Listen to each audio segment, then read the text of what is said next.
BoomBox। Hello friends, welcome back to your favourite channel BoomBox. मैं हूं पंकज, एक बार फिर से आपके सामने आया हूं एक नई इन्फॉर्मेशन के साथ, एकदम नई जानकारी के साथ। दोस्तों, आज का ये वीडियो बहुत ही खास वीडियो है, स्पेशली कॉमर्स बैकग्राउंड स्टूडेंट्स के लिए। इसलिए इस वीडियो को पूरा देखें और अंत तक देखें, क्योंकि इसमें एक बेहद खास इन्फॉर्मेशन कॉमर्स स्टूडेंट्स के लिए मिलने वाली है। दोस्तों, आज के इस वीडियो में हम बात करने वाले हैं CPA कोर्स के बारे में। जी हाँ दोस्तों, हम में से काफ़ी लोगों ने इस कोर्स के बारे में नहीं सुना है, पर हमने CA कोर्स के बारे में ज़रूर सुना है। यानी चार्टर्ड अकाउंटेंसी का जो एक कोर्स होता है, इसके बारे में हम सभी फैमिलियर हैं। हम सब इस कोर्स के बारे में हमें से काफ़ी लोग जानते हैं।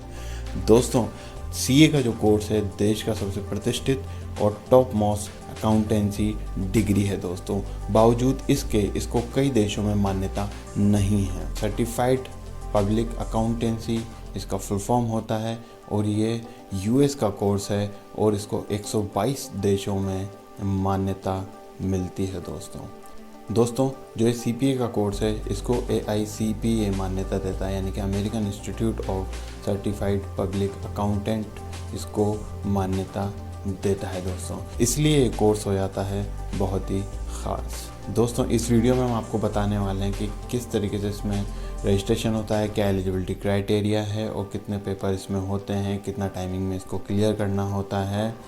ये सब कुछ आपको इस वीडियो में बताया जाएगा। चलिए दोस्तों, बात कर लेते हैं एलिजिबिलिटी क्राइटेरिया के बारे में। दोस्तों, अगर आपको ये कोर्स करना है तो सबसे पहले आप कॉमर्स बैकग्राउंड के स्टूडेंट होना ज़रूरी हो। साथ ही साथ आपको BCom प्लस 1 ईयर या तो MCom का या फिर MBA का कंप्लीट हो चुका हो आपका रिकॉग्नाइज यूनिवर्सिटी से, तो आप इस कोर्स के लिए एलिजिबल हैं।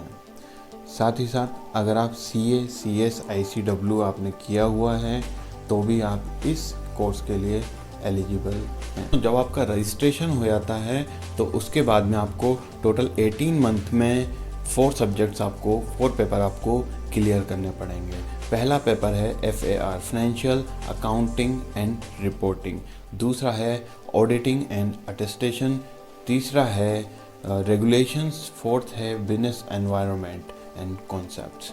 दोस्तों, ये सारे पेपर में आपको 75% मार्क्स लाना कंपलसरी है, और आप जब ये चारों पेपर क्लियर कर लेंगे देन आपको CPA का जो डिग्री है आपको मिल जाएगा। पर दोस्तों, ये जो सारा आपको जो बताया रजिस्ट्रेशन, इसमें कोर्स फ़ी और जो कोचिंग का जो खर्चा है, अगर हम इसकी बात करें कि कितना कॉस्ट आएगा आपका, तो इसमें 4 से 5 लाख रुपए का आपका एवरेज इसमें खर्चा आएगा। और मोस्ट प्रोबेबली आपको, जहाँ तक है, USA या दुबई में इनके एग्ज़ाम सेंटर्स आएंगे, वहाँ जाकर आपको ये पेपर देना पड़ेगा दोस्तों। ख़ास बात यह है कि अगर ये एग्ज़ाम आप क्रैक कर लेते हैं, CPA का अगर आपको सर्टिफिकेशन मिल जाता है, डिग्री मिल जाती है आपको, तो आपका जो CA और CPA का जो पैकेज है उसमें काफ़ी ज़्यादा अंतर है। आपको काफ़ी ज़्यादा अच्छा पैकेज इसमें और मिलेगा अगर हम कंपेयर करें CA से। तो दोस्तों, ये था CPA के बारे में। आई होप कि आपको ये जानकारी बहुत पसंद आई होगी। अगर आपको ये वीडियो पसंद आया था तो प्लीज़ इसको लाइक करें, कमेंट करें, और चैनल को सब्सक्राइब करना ना भूलें दोस्तों। फिर मिलते हैं अगले वीडियो में एक नई इन्फॉर्मेशन के साथ, एक नई जानकारी के साथ। तब तक के लिए जय हिंद, जय भारत।